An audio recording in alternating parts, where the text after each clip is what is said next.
ជំរាបសួរអ្នកនរនេះថ្ងៃនេះខ្ញុំមានវីដេអូថ្មីមួយទៀតខ្ញុំនឹងនិយាយអំពី4ចំណុចដែលធ្វើឲ្យយើងទទួលបាននៅអំណាចមួយដែលកើតឡើងចេញពីការសន្សំទុកដាក់របស់យើងកន្លងមកខ្ញុំធ្លាប់ចែករំលែកអំពីអំណាចឬក៏ផលប្រយោជន៍នៃការសន្សំនឹងក៏ខ្ញុំធ្លាប់និយាយពាក់ព័ន្ធជាមួយនឹងធានបត់នឹងខ្លះដែរប៉ុន្តែខ្ញុំលើកការសន្សំនោះមានបងប្អូនមួយចំនួនគាត់ខមមិនថាសន្សំតិចសំតិចបន្តួចអញ្ចឹងតើថ្ងៃណាយើងទទួលបានឱកាសមានបាននឹងគេឬក៏ពេលដែលយើងសន្សំតិចបើធៀបទៅជាមួយទៅនឹងប្រាក់ខែរបស់យើងគឺវាតិចមែនតើលុយនឹងគឺវាតិចមែនតើបើយើងគិតថាតើយើងនឹងមានឱកាសនៅក្នុងការក្លាយទៅជាអ្នកដែលមានជីវភាពធូរធារដែរមែនតើនៅក្នុងវីដេអូនេះខ្ញុំនឹងនិយាយអំពី4ចំណុចនៃអំណាចឬក៏ឥទ្ធិពលនៃការសន្សំតើការសន្សំនឹងមានអំណាចមានឥទ្ធិពលមានផលប្រយោជន៍អីយ៉ាងធំសម្រាប់បងប្អូនមិនថាការសន្សំនឹងនៅក្នុងចំនួនបរិមាណតូចឬក៏ច្រើនទេចំណូលរបស់បងប្អូនប្រមាណយើងសន្សំគិតជាភាគរយដែលធៀបទៅជាមួយនឹងចំណូលរបស់បងប្អូនចំណុចទី1គឺយើងនិយាយអំពីការសន្សំគឺធ្វើឲ្យបងប្អូនចំណេញពេលវេលាជាការពិតបងប្អូនធ្វើការឲ្យគេឧទាហរណ៍ថាបុគ្គល2នាក់គាត់កំពុងតែធ្វើការឲ្យគេនៅពេលវេលាដូចគ្នានៅប្រាក់ចំណូលដូចគ្នាប៉ុន្តែអ្វីដែលវាអាចខុសគ្នាអំពីបុគ្គល2នាក់នោះគឺមានន័យថាការចាយវាយទៅលើថវិការបស់ពួកគាត់គឺអត់ដូចគ្នាទេការគិត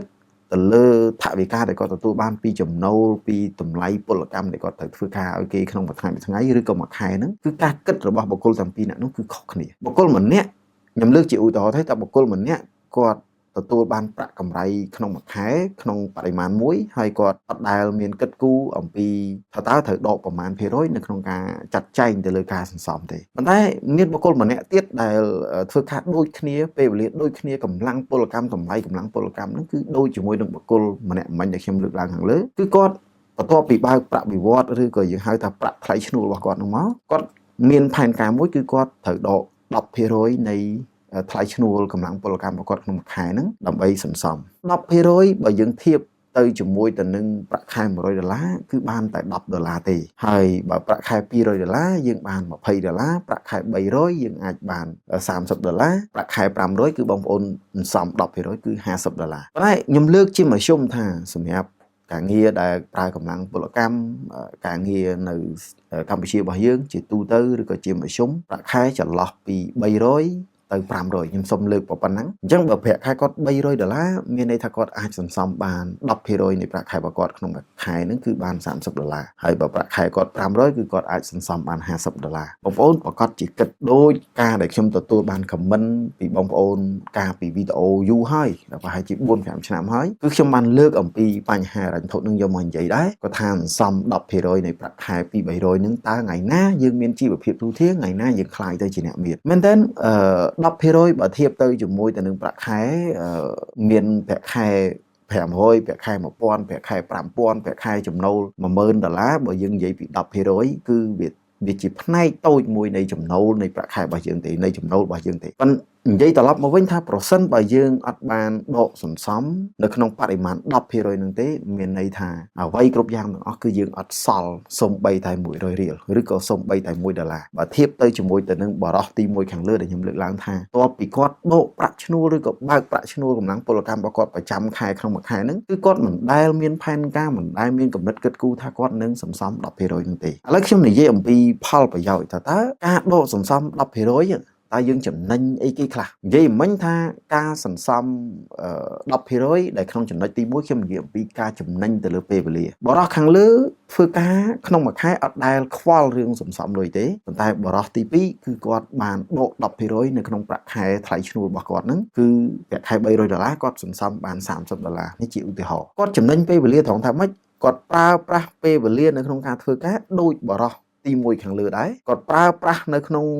ជីវិតនៃការរស់នៅក្នុងមួយខែដូចបរិះនៅខាងលើដែរគាត់ទទួលបានប្រាក់ថ្លៃឈ្នួលនឹងដូចបរិះនៅខាងលើដែរប៉ុន្តែបរិះនៅខាងលើប្រាក់ខែថ្លៃឈ្នួលក្នុងមួយខែគឺគាត់អត់ដែលសល់សូម្បីតែមួយកាក់ម៉ាស៊ីនត្រឡប់មកវិញបរិះទី2គឺគាត់បានសល់$30នៅក្នុងការដកសន្សំទុកដាក់របស់គាត់នៅក្នុង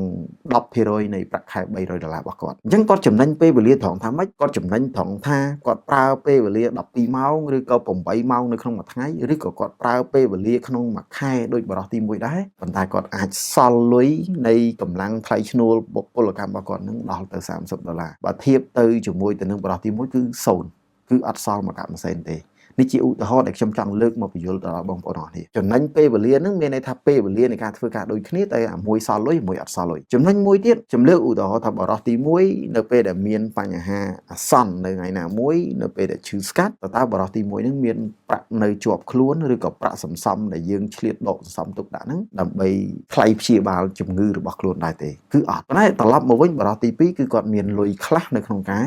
ត្រៀមនៅក្នុងការប្រើប្រាស់ឧទាហរណ៍ថានៅពេលដែលគាត់ឈឺនៅពេលដែលគាត់ត្រូវការចាំបាច់ណាមួយគឺគាត់មានលុយសន្សំហ្នឹងអាហ្នឹងគឺជាចំណេញដែលយើងអាចមើលឃើញឬក៏យើងលើកជាហេតុផលពាក់ព័ន្ធជាមួយទៅនឹងកត្តាជាក់ស្ដែងនៅក្នុងជីវិតនៃការរស់នៅរបស់យើងហេតុផលអីបានជាបរិសុទ្ធទី1គាត់អត់មានផែនការនៅក្នុងការដកសន្សំរបស់គាត់នៅក្នុង 10% នៃប្រាក់ខែរបស់គាត់ហើយបើធៀបទៅជាមួយនឹងបរិសុទ្ធទី2ហេតុអីបានគាត់មានផែនការហើយបានធ្វើសកម្មភាពនៃការដកសន្សំ 10% ទៅលើប្រាក់ខែរបស់គាត់អាចថាការយល់ដឹងផ្នែកហិរញ្ញវត្ថុរបស់បរិសុទ្ធទាំងពីរនឹងធ្វើត្បិតតែគាត់ធ្វើការនៅកម្លាំងពលកម្មថ្លៃឈ្នួលប្រាក់បៀវត្សអីប្រហែលគ្នាមែនប៉ុន្តែការយល់ដឹងអំពីហិរញ្ញវត្ថុការយល់ដឹងអំពីលុយកាក់ឬក៏ចំណេះចេះដឹងដែលគាត់ទទួលបានការពីគាត់នៅពីដើមរហូតមកដល់ពេលបច្ចុប្បន្នហ្នឹងគឺអាចថាគាត់មានសោះឬក៏ទទួលបាន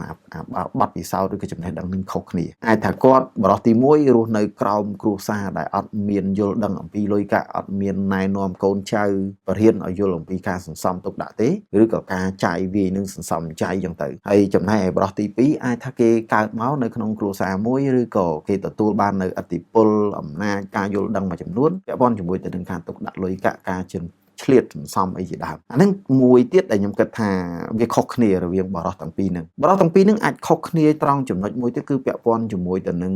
បរិសុទ្ធទី1អាចនឹងអត់មានផែនការជួនកាលគាត់អាចយល់ដឹងពីការសន្សំនឹងវាអាចសល់វាអាចអីហើយប៉ុន្តែគាត់មិនដែលមានពេលវេលាឬក៏មិនដែលយកចិត្តទុកដាក់ទៅលើការគិតគូរទៅលើថ្ងៃក្រោយទៅគាត់ខ្វះខាតតែគាត់ទៅរកអ្នកណា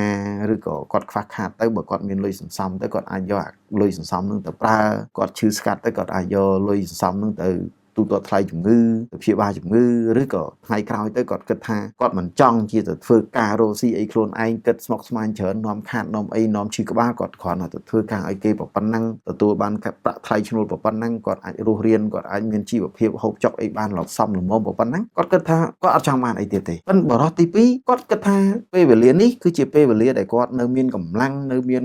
កាយសម្បទារឹងមាំនៅមានសមត្ថភាពនៅក្នុងការធ្វើការឲ្យគេទទួលបានប្រាក់ថ្លៃឈ្នួលប៉ុណ្ណឹងប៉ុន្តែគាត់គិតថាថ្ងៃក្រោយទៅគាត់អាចនឹងអត់សូវមានកម្លាំងគាត់អាចនឹងចុះខ្សោយគាត់មានវ័យកាន់តែចាស់ទៅគាត់អាចនឹងអត់អាចធ្វើការឲ្យគេគាត់ក៏មានលុយសល់មួយចំនួនត្រឡប់ទៅស្រុកឬក៏ទៅប្រកបមុខរបរណាមួយខាងផ្នែកកសិកម្មរបរណាមួយដែលគាត់អាចចិញ្ចឹមជីវិតរហូតដល់ថ្ងៃគាត់ចាស់ជរាទៅអញ្ចឹងមានន័យថាគាត់មានផែនការបើយើងធៀបជាមួយនឹងបរិសុទ្ធទី1និងបរិសុទ្ធទី2បរិសុទ្ធទី1គឺគ្មានគោលដៅទេមនុស្សគ្មានគោលដៅមានន័យថាអត់ដែលគិតខ្វល់អំពីរឿងនៅថ្ងៃអនាគតអត់ដែលគិតគូរទៅលើផែនការអីមួយដែលខ្លួនចង់ធ្វើទៅថ្ងៃអនាគតឲ្យច្បាស់លាស់ទេអញ្ចឹងកាលណាបើសិនជាអត់មានការគិតឬក៏មានផែនការអីនៅថ្ងៃអនាគតអញ្ចឹងអាសកម្មភាពប្រចាំថ្ងៃរបស់គាត់ហ្នឹងគាត់មិនដែលខ្វាយខ្វល់គាត់មិនដែលគិតគូរគាត់មិនដែលខ្វាយខ្វល់រឿងការសន្សំទុកដាក់លុយឬក៏ឆ្លៀតដកលុយនឹងទៅសន្សំអីអត់ទេប៉ុន្តែបរិសុទ្ធទី2គាត់ព្យាយាមធ្វើដើម្បីអីគាត់អាចនឹងមានបំណងថ្ងៃក្រោយទៅគឺគាត់ចង់ខ្លាយទៅជាអ្នករស់ស៊ីផ្នែកអីមួយ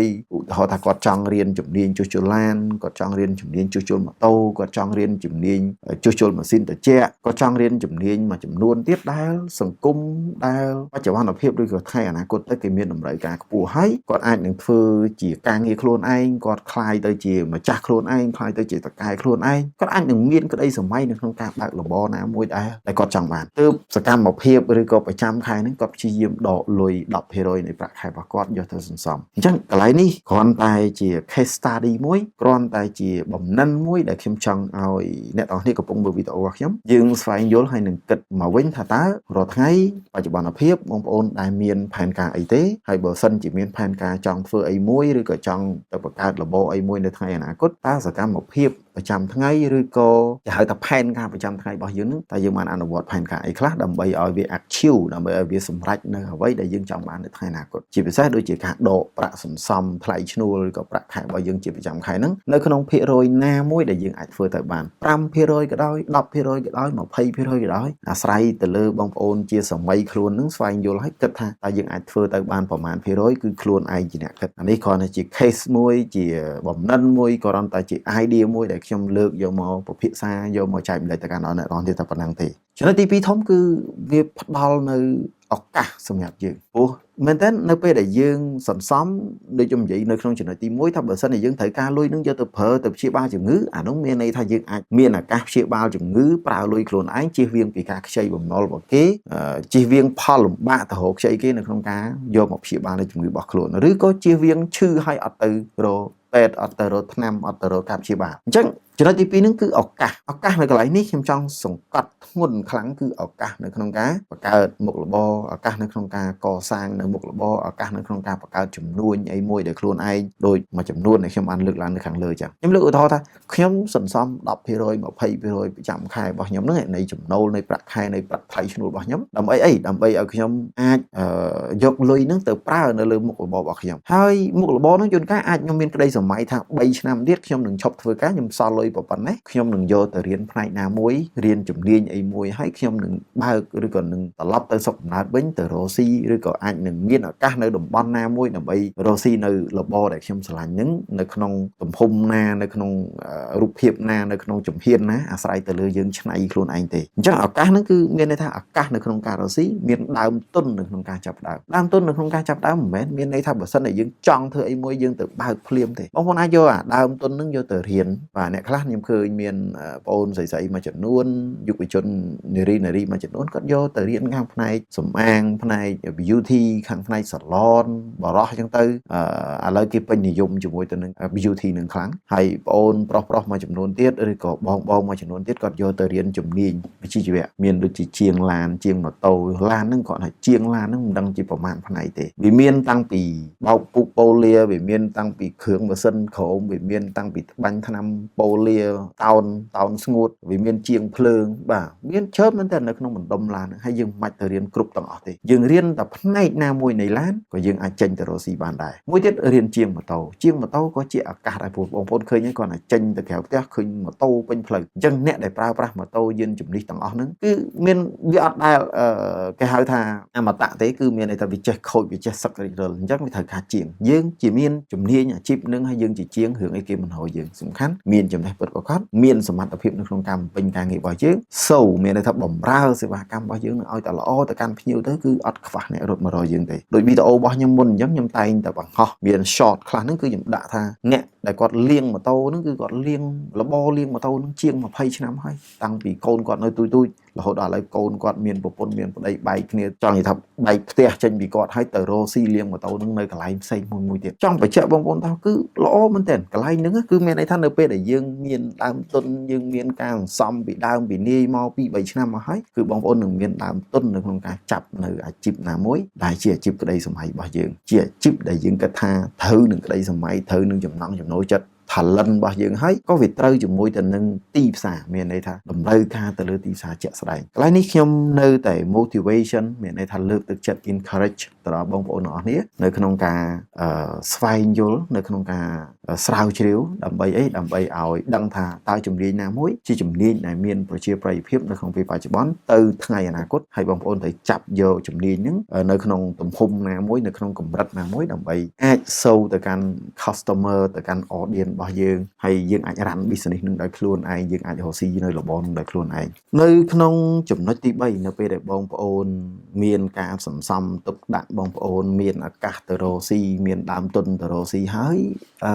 ខ្ញុំសូមមិនលើកនិយាយអំពីហានិភ័យទេព្រោះកន្លែងនេះខ្ញុំអត់និយាយអំពីហានិភ័យនៃការរកស៊ីទេខ្ញុំគ្រាន់តែនិយាយអំពីឱកាសនៅពេលដែលយើងខ្លាយទៅជាអ្នករកស៊ីនឹងវាមានឱកាសអីខ្លះ Facebook តែការរកស៊ីនឹងវាអាចមានហានិភ័យនៅពីខាងក្រោយនឹងគឺការខាតបង់ការអីនឹងគឺ ពិបាកណាស់អញ្ចឹងបានគេចង់ប្រាប់យើងថានៅពេលដែលយើងមុននឹងសម្រេចចិត្តឈានចូលឬក៏ឈានជើងទៅក្នុងវិស័យរកស៊ីវិស័យជំនួញនឹងយើងត្រូវត្រៀមអីខ្លះសំខាន់បំផុតនឹងគឺមានបទពិសោធន៍មានជំនាញមានចំណេះនឹងហើយមានដើមទុនហើយត្រៀមចិត្តមួយទៀតប្រសិនបើយើងគិតខុសបើយើងធ្វើខុសបើយើងដើរខុសមានន័យថាយើងខាតហើយខាតតែយើងត្រូវទទួលយកនៅការខាតបង់នឹងប៉ុណ្ណាយើងទទួលខុសត្រូវប៉ុណ្ណាហើយយើងត្រូវក្រាញ់នាលត្រូវឡើងមកវិញយ៉ាងម៉េចអានឹងអាស្រ័យទៅលើយើងចេះខែខៃខ្លួនឯងប៉ុន្តែចំណុចទី3នេះខ្ញុំនិយាយអំពីថាប្រសិនបើយើងមានឱកាសមានដើមទុននៅក្នុងការរកស៊ីហើយយើងបានកំពុងតែចូលទៅក្នុងវិថីនៅក្នុងការរកស៊ីនឹងហើយអញ្ចឹងនៅពេលដែលយើងចូលទៅក្នុងវិថីរកស៊ីហើយយើងមានឱកាសរកស៊ីយើងទទួលបានផលចំណេញយើងទទួលបានការជោគជ័យពីមុខរបររបស់យើងអ្វីដែលបងប្អូននឹងទទួលបានចេញពីអំណាចឬក៏ឥទ្ធិពលនៃលុយហ្នឹងគឺឬក៏ការសន្សំទុកដាក់ហ្នឹងគឺបងប្អូនមានឱកាសនៅក្នុងការមានសេរីភាពនៅក្នុងមុខរបររបស់យើងធម្មតាបើយើងមានមុខរបរខ្លួនឯងយើងខ្លាយទៅជា own business យើងខ្លាយទៅជាតកែខ្លួនឯងយើងអាចថ្ងៃក្រោយទៅយើងពង្រីកឲ្យកាន់តែធំទទួលបានប្រាក់ចំណេញឲ្យកាន់តែច្រើននោះមានន័យថាយើងនឹងមានសេរីភាពខាងផ្នែកលុយកាក់ហើយបងប្អូនដឹងស្រាប់ហើយថានៅពេលដែលមនុស្សម្នាក់មានសេរីភាពខាងផ្នែកលុយកាក់មនុស្សទាំងអស់នោះគឺមានឱកាសច្រើនមែនតើបំបែកមុខរបរនោះឲ្យកាន់តែធំទៀតឬក៏មានលទ្ធភាពនៅក្នុងការព្យាបាលជំងឺនៅពេលដែលខ្លួនឯងមានភាពចាំបាច់ណាមួយពាក់ព័ន្ធនឹងជំងឺឈឺស្កាត់អីគឺយើងមានលទ្ធភាពនៅក្នុងការព្យាបាលជំងឺយើងមានលទ្ធភាពនៅក្នុងការដោះស្រាយបញ្ហាធំបានឬក៏យើងអាចមិនសូវមានសម្ពាធមានន័យថានៅពេលដែលមានសេរីភាពហិរញ្ញវត្ថុមនុស្សដែលមានសេរីភាពក្នុងផ្នែកហិរញ្ញវត្ថុគឺអត់មានសម្ពាធផ្លូវចិត្តទេហើយមានសេរីភាពហិរញ្ញវត្ថុក៏មានឱកាសនៅក្នុងការដែលមានសេរីភាពនៅក្នុងការដើរហើរដើរកម្សាន្តផ្ដល់នៅចំណីជីវិតរបស់គេឬក៏ដំណើរកម្សាន្តរបស់គេនឹងកាន់តែល្អប្រសើរដែរមនុស្សមានសេរីភាពហិរញ្ញវត្ថុគឺមានន័យថាមានឱកាសជាច្រើននៅក្នុងការផ្ដល់មកឲ្យខ្លួនឯងវិញនៅរឿងដែលខ្លួនឯងចង់ធ្វើចំណុចទី4ធំខ្ញុំលើកអំពីឧទាហរណ៍មួយចំនួនជូនបងប្អូនឃើញថាអ្នកដែលគាត់មានភាពជោគជ័យនៅក្នុងកម្ពុជារបស់យើងសហគ្រិនដែលគាត់មានគេហៅកេរ្តិ៍ឈ្មោះល្បីមានភាពជោគជ័យទៅលើអាជីវកម្មរបស់គាត់គឺគាត់មានឱកាសនៅក្នុងការបង្កើតនៅមុខរបរគាត់មានឱកាសនៅក្នុងការបង្កើតនៅចំនួនផ្សេងទៀតហើយគាត់មានឱកាសនៅក្នុងការផ្ដល់ការងារទាំងអស់ហ្នឹងទៅឲ្យមនុស្សដែលអត់មានការងារមនុស្សដែលអត់មានលទ្ធភាពមនុស្សដែលអត់មានប្រាក់ខែអញ្ចឹងមានន័យថាគាត់ជាអ្នកដែលរួមចំណែកនៅក្នុងការជួយទ្រទ្រង់នៅសេដ្ឋកិច្ចទៅកាន់ប្រជាពលរដ្ឋរបស់យើងឬយើងហៅថាសេដ្ឋកិច្ចជាតិមើលសហគ្រិននៅក្នុងស្រុករបស់យើងដែលគាត់ជាជើងចាស់មានដូចជាលោកអញ្ញាម៉ុងរទ្ធីមានដូចជាអ្នកអញ្ញាគិតមេងបាទនិងអញ្ញាមួយចំនួនទៀតឬក៏សទ្ធិដែលគាត់ជាអ្នកមានហើយជាអ្នកដែលមានទ្រព្យសម្បត្តិក៏ដូចជាមានមុខរបរច្រើននៅក្នុងកម្ពុជារបស់យើងគឺគាត់ជាផ្នែកមួយយ៉ាងធំនៅក្នុងការផ្ដល់នៅឱកាសការងារទៅកាន់យុវជនរបស់យើងមានន័យថាគាត់ជាមនុស្សដែលអាចមានលទ្ធភាពនៅក្នុងការបង្កើតនៅការងារបង្កើតនៅរបរបង្កើតនៅអាជីវកម្មថ្មីជាច្រើនដើម្បីផ្ដល់ការងារទៅឲ្យប្រជាពលរដ្ឋរបស់យើងឬក៏យុវជនរបស់យើងអានឹងខ្ញុំនិយាយអំពីក្នុងស្រុកខ្ញុំលើកជាទៅខាងក្រៅស្រុកវិញឧទាហរណ៍ថាដូចជាម្ចាស់ Facebook ឬលោក Mark Zuckerberg ហើយនឹង Bill Gates ហើយនឹង Jeff Bezos ខាងម្ចាស់ Amazon ហើយនឹង Warren Buffett មាន Tim Cook ឬក៏ម្ចាស់ដើមរបស់ Apple ហ្នឹងគឺ Steve Jobs ហើយមានសទ្ធិជាច្រើនទៀតដូចជាYouTube អីហ្នឹងម្ចាស់របស់ YouTube អីហ្នឹងគឺដូចជាឈ្មោះ Larry Pageពួកគាត់ទាំងអស់ហ្នឹងគឺសិតតែជាអ្នកដែលបង្កើតនៅ platform ដ៏ល្បីបំផុតនៅលើពិភពលោកហើយមានមនុស្សនៅលើពិភពលោកហ្នឹងគឺប្រើ platform ទាំងអស់ហ្នឹងហើយអ្វីដែលផ្ដល់ផលប្រយោជន៍ទៅឲ្យមនុស្សជាតិនៅលើពិភពលោកហ្នឹងគឺផ្ដល់ឱកាសការងារនៅក្នុងការផលិតវីដេអូក្នុងការរកចំណូលនៅក្នុងការលក់នៅទំនិញរបស់ខ្លួនមិនថានៅក្នុងស្រុករបស់ខ្លួនឯងទេគឺឆ្លងទ្វីបឆ្លងប្រទេសទៅកាន់ប្រទេសខាងក្រៅទៀតមានន័យថាដូចយើងអញ្ចឹងនៅកម្ពុជាយើងអាចលក់ផលិតផលរបស់យើងទៅកាន់ពិភពលោកតាមរយៈ platform ទាំងអស់ហ្នឹងហើយមួយទៀតបើយើងនិយាយអំពីម្ចាស់ platform ទាំងអស់ហ្នឹងគឺទទួលបានប្រាក់ចំណូលប្រាក់ចំណេញហ្នឹងគឺយកទៅទ្រទ្រង់ជាមួយទៅនឹងសេដ្ឋកិច្ចគ្រួសាររបស់គេយកទៅទ្រទ្រង់ជាមួយទៅនឹងសេដ្ឋកិច្ចរបស់ប្រទេសជាតិគេអញ្ចឹងយើងមើលសហរដ្ឋអាមេរិកប្រទេសដែលមានសេដ្ឋកិច្ចល្អគឺដោយសារតែអីដោយសារតែមានអ្នកដែលមានចំណេះជំនាញអ្នកដែលមានសមត្ថភាពទាំងអស់ហ្នឹងហើយអ្នកដែលមានចំណេះជំនាញមានសមត្ថភាពទាំងអស់ហ្នឹងគឺគាត់គឺជាមនុស្សដែល creative បង្កើតអ្វីដែលថ្មីដែលពិភពលោកហ្នឹងអាចអត់មានយើងមើល YouTube មានតែមួយទេ Netflix ប្រភេទដូច YouTube ដូច Netflix ដូច Facebook ដូច Twitter ដូច Telegram ដូច TikTok ដូចជា platform មួយចំនួនទៀតដែលគេប្រើនៅលើពិភពលោកហ្នឹងហើយដូចជាផលិតផលយើងមើល iPhone អញ្ចឹងសិតតែជាផលិតផលដែលចេញពីអាមេរិកឬក៏សិតសឹងតែជាគេហៅថាកិច្ចការងារឬក៏អាជីវកម្មដែលចេញមកពីសហរដ្ឋអាមេរិកពីសហគ្រិនរបស់ជនជាតិអាមេរិកអញ្ចឹងអ្វីដែលទទួលបានហ្នឹងគឺទទួលបានផលចំណេញហ្នឹងទៅកាន់សហរដ្ឋអាមេរិកវិញយើងមើលដូចElon Musk ដែលគាត់ជាអ្នកម្ចាស់ក្រុមហ៊ុនដូចជា Tesla SpaceX ឬក៏ក្រុមហ៊ុន Twitter អីហ្នឹងគឺសិតតែជារបស់គាត់ជាអ្នកផលិតជាអ្នកផ្ដល់ជាអ្នករុករកបាទនៅរបបកំហើញថ្មីដែលមនុស្សសុជាតិពីដើមមកមិនទាន់រកឃើញអ្វីដែលគាត់ធ្វើទាំងអស់ហ្នឹងគឺផលប្រយោជន៍មិនមែនបានតែគាត់មិនមែនបានតែប្រទេសរបស់គាត់ទេប៉ុន្តែបានទៅកាន់មនុស្សទាំងអស់មនុស្សជាតិទាំងអស់នៅលើពិភពលោកអញ្ចឹងនៅក្នុងវីដេអូនេះខ្ញុំសូមបង្រួមត្រឡប់មកវិញថាអំណាចឬក៏ឥទ្ធិពលនៃការសន្សំប្រាក់ដែលយើងទទួលបានជាប្រចាំខែរបស់យើងហ្នឹងមិនថានៅក្នុងប្រមាណភាគរយទេអាស្រ័យទៅលើការលទ្ធភាពដែលយើងអាចសន្សំបានថាតើវាមានឥទ្ធិពលប៉ុណ្ណាអ្នកដែលគាត់คล้ายទៅជាអ្នកមានមិនថាអ្នកជើងចាស់មិនថាអ្នកថ្មីក្រោយទេបើសិនជាគាត់ជាមនុស្សដែលអត់ចេះទុកដាក់ជាមនុស្សដែលអត់ចេះសន្សំចៃហើយជាមនុស្សដែលអត់មានផែនការទេអញ្ចឹងគាត់ក៏អត់មានមកដល់ពេលថ្ងៃហ្នឹងដែរមានន័យថាវាកើតចេញពីការសន្សំកើតចេញពីផែនការកើតចេញពីគោលដៅច្បាស់លាស់មួយដើម្បីធ្វើដំណើររហូតមកដល់ពេលបច្ចុប្បន្នហ្នឹងគឺគាត់ទទួលបាននៅភាពជោគជ័យនៅក្នុងជីវិតនៅក្នុងអាជីពនៅក្នុងរបរដែលគាត់ចង់ដែលគាត់គ្រោងដែលគាត់មានផែនការតាំងពីដើមមកហ្នឹងលើកទឹកចិត្តទៅដល់អ្នកទាំងនេះឲ្យស្វែងយល់អំពីលុយកាក់ស្វែងយល់អំពីហិរញ្ញវត្ថុស្វែងយល់អំពីការសន្សំដែលមានឥទ្ធិពលមិនថានៅក្នុងទំហំណាមួយទេអាស្រ័យទៅលើលទ្ធភាពដែលបងប្អូនធ្វើតែអ្វីដែលសំខាន់បំផុតសូមឲ្យបងប្អូនមានគោលដៅមានផែនការច្បាស់លាស់នៅក្នុងការសន្សំរបស់យើងហើយលើកទឹកចិត្តឲ្យបងប្អូនស្វែងយល់អំពីការរកស៊ីស្វែងយល់អំពីការបង្កើតថ្មីដើម្បីឲ្យថ្ងៃក្រោយទៅសង្គមរបស់យើងប្រទេសជាតិរបស់យើងពោរពេញទៅដោយសហគ្រិនពោរពេញទៅដោយអ្នកផលិតអ្នកបង្កើតហើយពោរពេញទៅដោយយុវជនដ៏ឆ្លាតវៃនោះធ្វើឲ្យសង្គមធ្វើឲ្យប្រទេសជាតិរបស់យើងនឹងមានភាពរីកចម្រើនវីដេអូនេះខ្ញុំមានប៉ុណ្ណឹងសង្ឃឹមថាវីដេអូមួយនេះคล้ายទៅជាបំណិនคล้ายទៅជាគេហៅថាគំនិតនៅក្នុងការបណ្ដុះនៅស្មារតីដល់អ្នកនរគ្នាដើម្បីឲ្យយើងចូលរួមជាមួយគ្នានៅក្នុងការគិតនៅក្នុងការធ្វើពីខ្ញុំភិរមសូមអរគុណនិងសូមជម្រាបលា